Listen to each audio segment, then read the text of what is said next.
before I became a Hare Krishna, I was studying acting. I was an acting student in Melbourne, studying with a studio from New York. And when I became a Hare Krishna, it was a surprise to my family. They weren't expecting me. I just came home one day and I said, I'm going to become a Hare Krishna. And my mother said, oh, what are you doing to your family?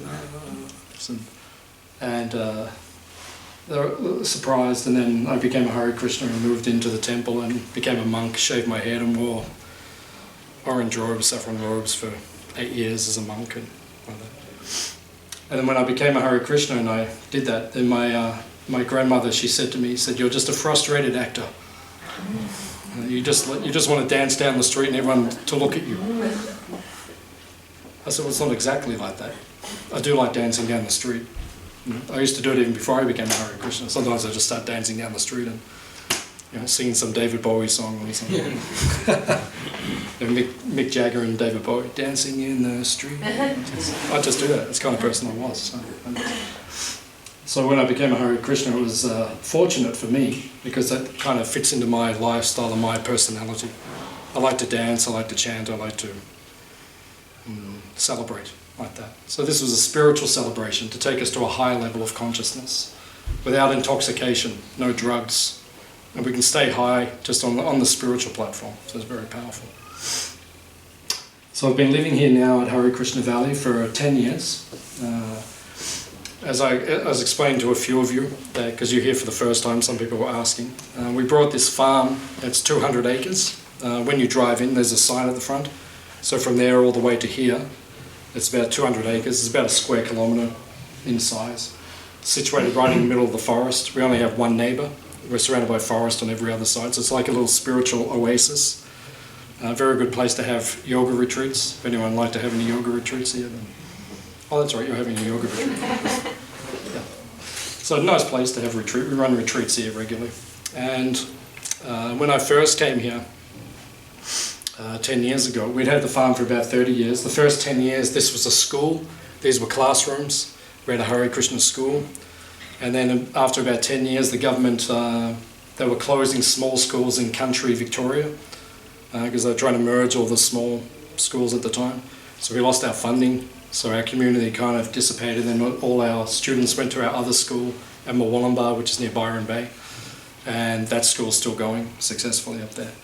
And for 10 years, this place was very quiet. There was only a couple of people here, just as caretakers. And then we came here, myself and Money. Money's the guy who was leading the chanting just then, big New Zealand guy. He's a farmer. His surname is actually Farmer. He couldn't be any more farming. It's like he's born to be a farmer. So he grew up in that's his brother actually, Dougie, Douglas Farmer.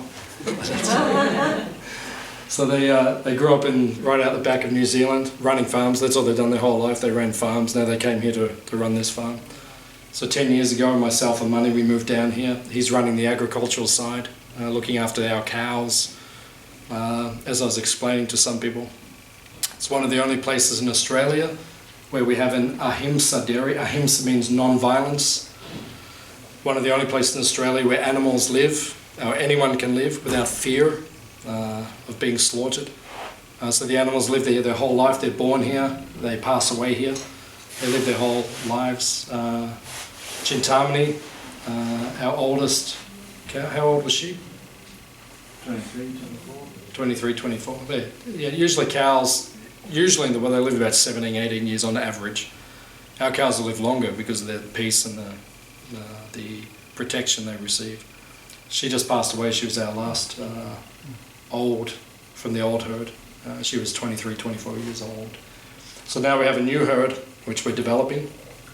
We've got 17 animals. After we have the feast, you're welcome. We'll go down, if you want to join us, we'll go down and feed them. And you can pat them and hang out with them and like that. They've all got different personalities. We'll tell you which ones you can pat and which ones you can't pat. They're like human beings. Some of them have got different dispositions. Some of them enjoy being patted. You can pat them all day. And other ones you can't get near. Because it's just their personality. So they're running the agriculture side. We're growing organic vegetables here. We're about to start apparently a organic orchard very, very soon here. I was informed recently, some friends of ours said, oh, we've just raised $2,000 so you can start an organic orchard here. And I said, oh, that's nice. They hadn't discussed it with me yet, but they just told me we're raising money. They said, we're going to raise $15,000 so you can have an orchard. I said, oh, that's nice.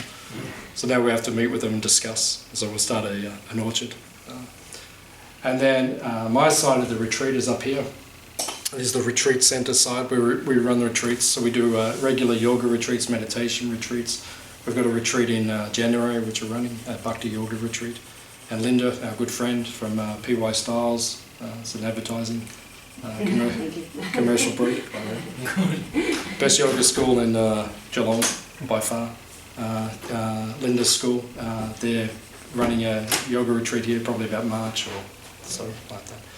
So different groups come here and they run retreats here. There's a beautiful retreat center.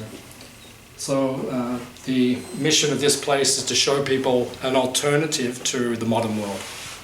Because the modern world, how would you describe the modern world at this point in time? Chaotic. Chaotic. Okay. Any other words we could use to describe the modern world? Stressful. Stressful. Very good. Any other words we could use to describe the modern world? Unbalanced. Unbalanced. Very good. Any positive words we could use to describe the modern world at this point in time? Yeah. So the world should not be like that. Why should it be stressful, chaotic, and unbalanced? Why? Why? Is it necessary? It's not necessary, but unfortunately it's the way it is. Why is that? That means there is a problem with the leadership. Just like recently America elected a leader, what was the guy's name? Donald Trump, sorry. Donald Trump. So does he have the vision to fix the chaotic, unbalanced, stressful situation in the world? Or are the current leaders going to increase the unbalanced, chaotic, stressful situation in the world? Pretty much every leader in the world, even though some of them have good intent, because there's like a machine which is already running very powerfully, they just kind of go and they're trying to fix little parts of the machine. The machine has to be stopped and possibly redirected or dismantled or restarted. So Hare Krishna Valley, one of its main missions is to show people how we can have an alternative way of living, where people can live in peace and harmony with animals, with nature, with each other, and they have a spiritual focus in their life. One of the main defects of the modern world, people don't have a spiritual focus at this point in time. We call spiritual practice, what do we call it? Is anyone here a spiritual practitioner? Has like a yoga discipline or any kind of discipline? Or what do we call that in Sanskrit, in the ancient language? Our sadhana. Practice or our discipline. Sadhana? Very good, yeah. Sadhana. Sadhana means like a regular practice. Something you do on a daily basis. We get up in the morning as Hare Krishnas, our sadhana, or our practice which you do on a daily basis, we get up in the morning and we do mantra meditation. So that meditation which we did just then, that mantra, which we chanted just then, the Hare Krishna mantra, we do that for 2 hours a day. You want to sit on the couch with Michael? Yeah, just up there. Like that. Her back's a bit sore, so she needs. Yeah. Is the couch okay? Or? Yeah. You want a chair or is the couch okay? It's okay. There's chairs up the back as well. So you're okay? Okay. No problem. So.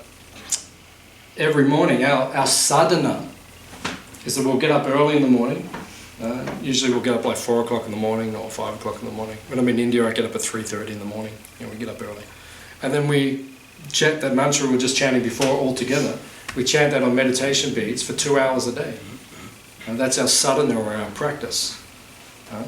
So in the ancient world, people used to have a sadhana or a spiritual practice. That was a part of their daily life.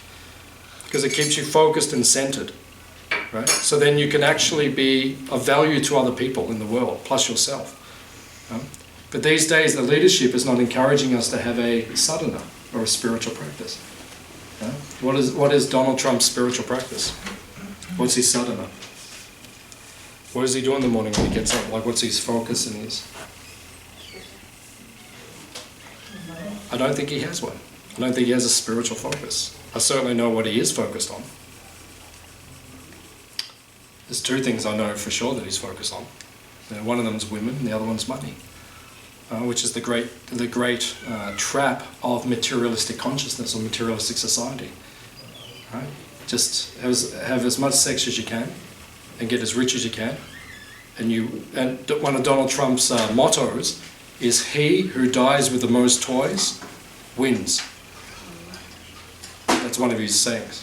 You know, whoever dies with the most, he wins. That's his focus. I was in India about 3-4 weeks ago, and I was having lunch with a friend, and my friend had another friend, and he's a tennis coach. He coaches some of the professionals on the circuit, not the big professionals, not like the Agassiz and the Djokovic, not that level, but like the guys in the top 100. He's a coach, Peter Burwash. So he said he was at the US Open with Donald Trump, and they were in a box. He happened to be in the same box with Donald Trump. And he said the whole time, Donald had binoculars and he was just looking around at women in the crowd. Right? And when he saw one that he liked, right, he'd say to his PA, his personal assistant, "Go and ask her to come to the box. Donald Trump is asking you to come and sit in the box." This is before he was the president. This is going back 5 years or something. So this is the consciousness. And now that kind of a person is the world leader. Supposed to be fixing all of our problems, our chaos, the unbalance and the stress. How are they going to fix it? Because the things which he's focused on is what's causing the chaos, the unbalance and the stress.